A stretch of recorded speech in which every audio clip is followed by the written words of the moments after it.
Ready. We'll have another lecture for about just 25-30 minutes. And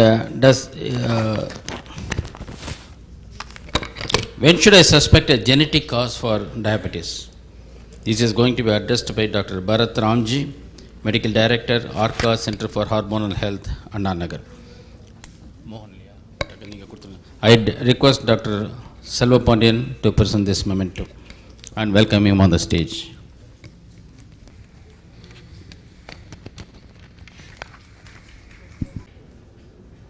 First of all, I would like to thank the organizers of Diabicon for inviting me, and this is a pre-lunch session, so I would try to be as crisp as possible.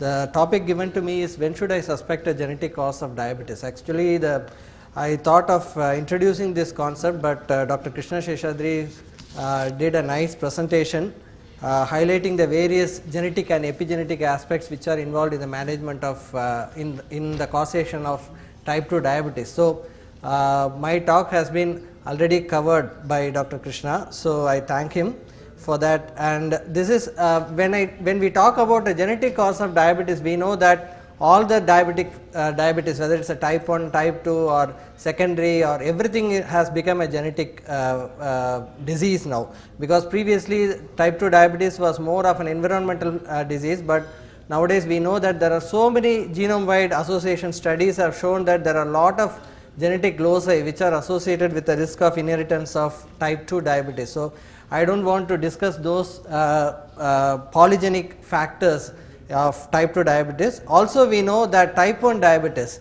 is again associated with so many genetic risk factors. So, I do not want to discuss either a type 1 or a type 2 diabetes. So, it is neither type 1 nor type 2 diabetes which I am going to discuss. Only two questions which I will be able to answer in this brief session. One is, when should I look for an etiology other than a type 1 or type 2 diabetes. In other terms, I just want to discuss when should I suspect a monogenic cause for diabetes, and what is the significance of finding an alternate diagnosis. Suppose I suspect an alternate diagnosis, how it is going to impact my treatment, my management decisions. So, probably the second question which I will answer first, and the first question I will answer in the last this thing, because second question is very easy to answer. So, when we talk about monogenic diabetes, I am just going to discuss, I am confining myself only to those factors like a neonatal diabetes, maturity onset diabetes, syndromic diabetes, diabetes associated with insulin resistance, that is genetic factors associated with insulin resistance and lipodystrophies. So, what is the significance of finding an alternate diagnosis? And I am not going to be theoretical here, I am going to discuss only case scenarios, and just through case scenarios I am just going to highlight how the diabetes diagnosis, the genetic diagnosis becomes important. And most of these case scenarios, the patients were managed by me and my colleagues during our practice and during our residency. So, first patient which I am going to discuss is a 26 years old lady, primary, who came to me during the time of gestation, and she was found to have high blood glucose levels during a routine GTT. Incidentally, her father and paternal grandparents both were having diabetes, even they had diabetes at younger age, and they were managed only with oral anti-diabetic agents. The father was also under my care, and he was 55 by the time at that time, and he was on OAD, he was well controlled on that. Her BMI was 24, it was not very overweight or obese category, and systemic examination was normal. So, at primary coming for the first time with a fasting glucose level of 100, but when we see a GTT 1 hour 2 hour values, they were not so much of postprandial glucose, with a 3 generation family history of diabetes. And this patient was managed during the time of pregnancy, she was managed only with basal insulin, because her postprandial levels were always under control after lifestyle measures, after giving a meal plan. The insulin requirement was increasing successively. We were trying to control the fasting levels, but the insulin requirement was going on increasing. Finally, she delivered a baby girl, insulin was stopped, but still we found that fasting sugars were consistently high even in the postpartum stage. So, considering all the clinical scenario, having a lean BMI, having a 3 generation family history of diabetes, younger age of onset of diabetes, we sent the blood sample of this patient for testing for maturity onset diabetes of young, and we found out that this patient's glucokinase gene was analyzed and she was found to have a heterozygous mutation in the glucokinase gene. And so, this patient was confirmed to have a maturity onset diabetes of young type 2 variety, and so subsequently we discontinued the oral anti-diabetic drugs for this patient. So, considering this highlights the importance of genetic testing in this kind of clinical scenario, where we can completely tell that patient that she does not require any treatment. How happy the patient will be if we tell that even though you have a diabetes, you do not require a treatment. That is going to entirely change the social structure of the patient actually. So, when we see about the maturity onset diabetes in young, which is the most common form of monogenic diabetes, it is a non-insulin dependent, non-ketotic form of diabetes, usually presents around 25 years, non-obese category, autosomal dominant inheritance and presence of family history of diabetes in 3 generations, successive generations, which indicates that it is an autosomal dominant inheritance. There are around 12 different types of MODY which have been described, and each type of MODY has a different characteristics. We know that MODY type 3, type 2, they are the common variety which are described, and some varieties like MODY 3, 4, 5, they are a severe form of maturity onset diabetes, whereas type 2 MODY is a benign form. So, when we talk about MODY, the problem lies either with the glucose sensing mechanism, as happens in a glucokinase mutation, or it is a mechanism which is involved in the nuclear transcription factor defect. So, a mutation involving the transcription factors lead on to the development of maturity onset diabetes of young. When we exclusively take the MODY 2, our patient had a MODY 2, and MODY 2 mainly presents with a mild fasting hyperglycemia, because there is an impaired sensing of hyperglycemia. The threshold for liberation of insulin secretion or production of insulin, that becomes high in MODY 2. So, at a fasting glucose level, the insulin secretion is not that much, so there is a fasting hyperglycemia, but in a postprandial state the insulin secretion happens. So, they will not have much of postprandial hyperglycemia. So, the delta difference will be less than 30 or 40 milligrams per cent between a fasting and postprandial, and diabetic complications are extremely uncommon in a glucokinase mutation induced MODY. So, treatment is required in these patients only in case of pregnancy, because in pregnancy the hyperglycemia induces fetal pancreatic insulin secretion, which causes fetal macrosomia. So, only to prevent a fetal macrosomia we are going to treat this patient, and we are not going to treat this patient with any medication if he is having proven glucokinase mutation. So, that is going to be a great contribution we are going to give to the patient. Again, summarizing all these MODYs, different MODY has different type of extra pancreatic presentations apart from what we are seeing as diabetes. Suppose we take a MODY 1, there will be a lower lipid profile levels in this patient. If we take MODY 4, 5, 4 has a pancreatic agenesis, 5 always usually it can be associated with other Mullerian agenesis or a renal cyst kind of thing. So, if we have any extra pancreatic manifestation, we should suspect maturity onset diabetes in young. So, this is my second case scenario. Again, this patient, she presented at 12 years of age. She a girl, I have noted as a red this thing marker that indicates the index patient or the pro band. She was diagnosed to have diabetes 6 months before she was referred to me, and this patient presented with polyuria, polydipsia, not with ketosis, not with frank osmotic symptoms, but a milder form of increase, because the parents had diabetes. They suspected diabetes in this child and they tested and they found to have a higher glucose levels. And if you see the pedigree chart, we can find out again that there is a 3-generation family history of diabetes in this patient. Again, this patient on examination, she had a BMI which is around 50th to 75th centile, not on the lower side as we expect in a type 1, not on a very higher side also. Systemic examination was normal, glucose levels were very elevated, TPO and TFT, thyroid function test, USG abdomen, everything was normal. Unique point was C-peptide levels were very normal in this patient, both fasting and stimulated C-peptide, and the GAD and IA2 antibodies were negative. So, a very young girl presenting with diabetes, which is not a very dramatic onset, having a 3-generation family history with a negative antibodies and a positive C-peptide response. Again, these patients and the parents were very insistent that they want to get off from insulin. So, we did a genetic testing. We did a genetic testing for the whole family. We did for the patient, for the parents, as well as for the maternal grandmother who was willing to give the blood sample, and we were able to find out that in HNF1 alpha gene, that is the gene which causes type 3 form of maturity onset diabetes in young, we were able to find a genetic variation, and this variation was seen as well as in the mother as in the maternal grandmother also. So, again this patient is found to have probably, because this variation was not described in literature, the previous glucokinase mutation was already described in literature in 2012, but this variation was not described in literature. So, still we do not have an answer as to whether this is the causative agent, but we were able to find a mutation which is running in generations. So, probably this patient is also having a MODY or maturity onset diabetes of young, which is category 3. So, this is the genetic analysis of that patient, proband, father, mother and the maternal grandmother.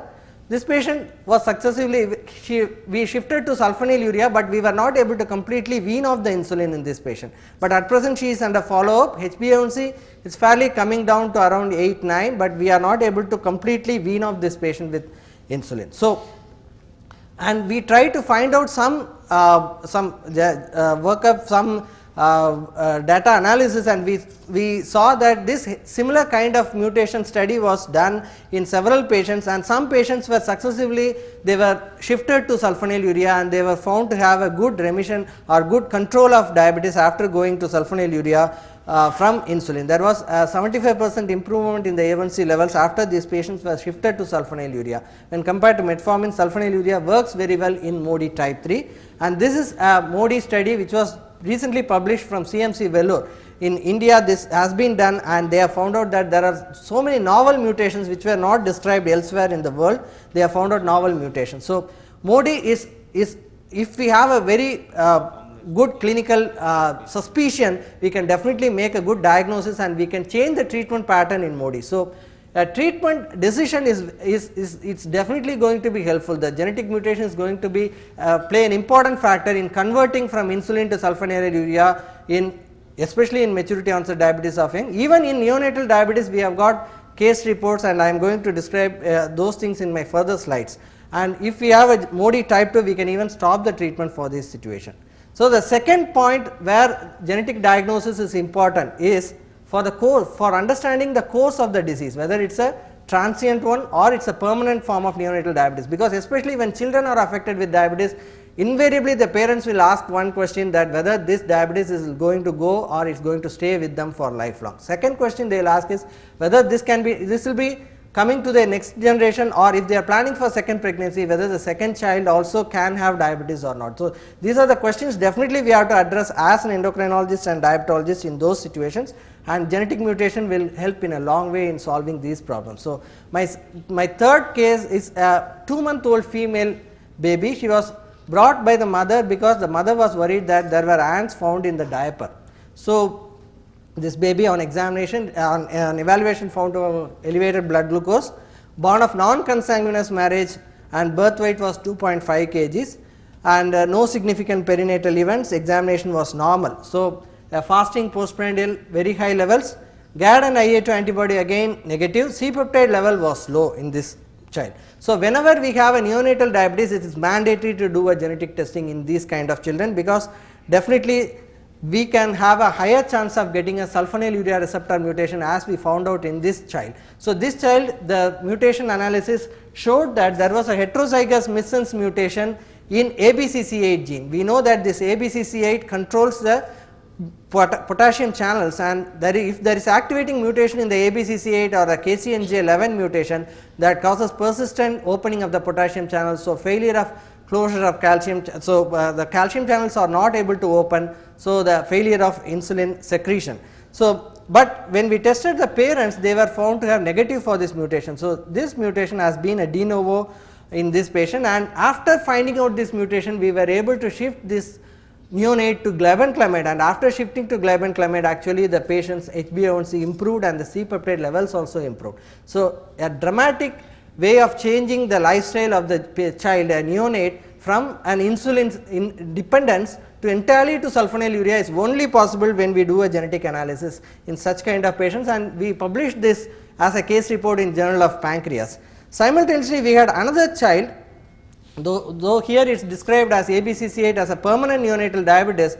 Recent literature has shown that ABCC8 mutation is also associated with mostly associated with transient neonatal diabetes. So, if you are having a ABCC8 mutation, the diabetes can disappear at 2 years, but it can later reappear at 10 or 12 years, where they will present like a type 2 diabetes. This is another child, another case report which we published. Simultaneously, we had another neonate where we were not able to find out a sulfonylurea mutation, but we were able to find out an insulin gene mutation in this child, but this child will require insulin, whereas the previous child was successfully shifted to sulfonylureas. So, when we come to the neonatal or early infantile diabetes, we generally classify them as a transient and a permanent one. So, the permanent ones involve the KCNJ11, the insulin gene mutation, Wolcott-Rallison syndrome, Didmode, PDX, IPEX and Fanconi-Bickel. These are the common causes for permanent neonatal diabetes. And transient diabetes, usually mutations from ABCC8 and chromosome 6q24, that is one common mutation which we find in transient neonatal diabetes. And this is a crowded slide, but I just want to highlight that most of this permanent or a transient neonatal diabetes, most of them are inherited at autosomal recessive, and there was a study which has compared the consanguinity versus the etiology in the permanent neonatal diabetes. They found out that when there was a non-consanguineous parents, the etiology was more of an ABCC8 mutation causing a transient or a permanent diabetes, where sulfonylureas can be a possibility, whereas when there is a consanguinity, there is more of a Wolcott-Rallison type of syndrome, which are a severe form of neonatal diabetes. So, the presence of consanguineous marriage indicates that the likely chance of severe form of neonatal diabetes like Wolcott-Rallison syndrome. So, when we come to genetic counseling, what we are going to offer them, this is the one. When there is a uniparental disomy, it is generally sporadic, whereas the risk of recurrence and offspring siblings are very low in a uniparental disomy. But sometimes when we are able to find out a paternal duplication, the males have a 50% chance of transmitting that mutation and the disease to the offspring. So, successive generation 50% chance of getting that same neonatal diabetes. But when there is a female or a mother is having this form of mutation, the children will not be affected, but that will be passed on, the trait will be passed on, but the grandchildren may get affected. If the child is a male child and if he fathers another child, so one generation will be entirely skipped if a mother is having a mutation, but the grandchildren may get diabetes. So, with the use of genetic tests, we can predict the occurrence of diabetes even to the next second or third generation. That is how it is very significant. The last point which I am going to highlight is importance of genetic mutation is identification of associated features. Suppose we get a neonatal diabetes with ABCC8 or KCNJ11, there will be associated features like Denz syndrome, what we call as developmental delay, epilepsy and mental retardation.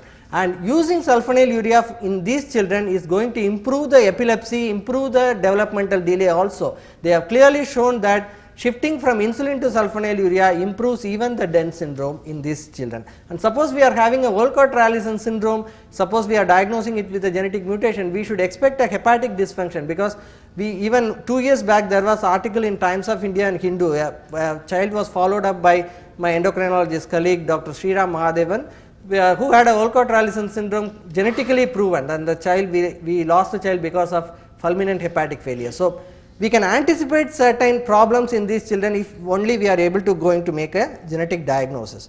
And many times this is what we are told, that is a canaries in a coal mine, because the coal mine workers before the onset of this scientific era, they used to carry a bird with a cage, that is a canary bird. This bird is very sensitive to the toxic methane and other gases. So, whenever there is a slight methane leak in a coal mine, that bird will die, and that indicates that there is a methane leak, the worker will come out of that coal mine. So, many times giving a small clue in the examination or history or in the investigation will help us to lead on to the genetic diagnosis. Just I want to highlight this case. This patient is a 24-year-old female who was treated for infertility for the past 3 years, referred from the Department of Reproductive Medicine for the management of diabetes. Mainly diabetes was detected 1 year back, suboptimal treatment or suboptimal control on OAD plus insulin. She had a secondary amenorrhea. When we went back to the history, she had a secondary amenorrhea from 16 years of age. She was bleeding only for a combination therapy, not for a progesterone alone therapy. But apart from that, she did not have much of history, examination or history. She gained 8 kgs weight in the last 3 years, no family history of diabetes. The husband was evaluated and found to have normal. So, from the history and examination point of view, it was like a type 2 diabetes presenting with infertility due to some other reason, but since the patient had a failure of ovulation induction even with a high dose of induction regime, there was a suspicion of secondary cause. We did a FSH-LH which was very low, that shows that the patient is having hypogonadotropic hypogonadism, and the uterus was hypoplastic, in turn favoring a hypogonadism. So, it was a hypogonadotropic hypogonadism. The patient was not responding to ovulation induction regime at all. So, the patient was referred. Again, we did an MRI to see why there is a hypogonadotropic hypogonadism. MRI showed a empty cell or a hypoplastic pituitary, but MRI had an incidental finding which showed that there are some features which are suggesting a hemosiderin deposits which are present in various aspects in the brain. Retrospectively, after seeing that MRI, we went and asked the history. There was no history to suggest a secondary hemochromatosis. Then we did a ferritin level which was found to be very high, transferrin saturation was very high, 95%.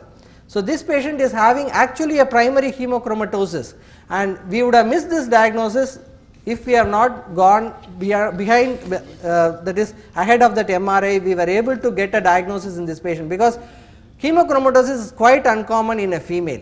It is almost 1:15 times, it is 15 times common in male when compared to female, but unfortunately we are not able to find out a proper genetic mutation. Whatever mutations available with us, they were negative, and this patient, the treatment entirely changed after we were able to diagnose his hemochromatosis. We sent her to CMC Vellore for a venesection, and after venesection we are planning to do a ovulation induction. Many times when the ferritin level comes down, there may be a response for the ovulation induction. So, the treatment and the management, everything thoroughly changes with the finding of a thing. So, this also we reported, we published as hypogonadotropic hypogonadism, canary in a coal mine.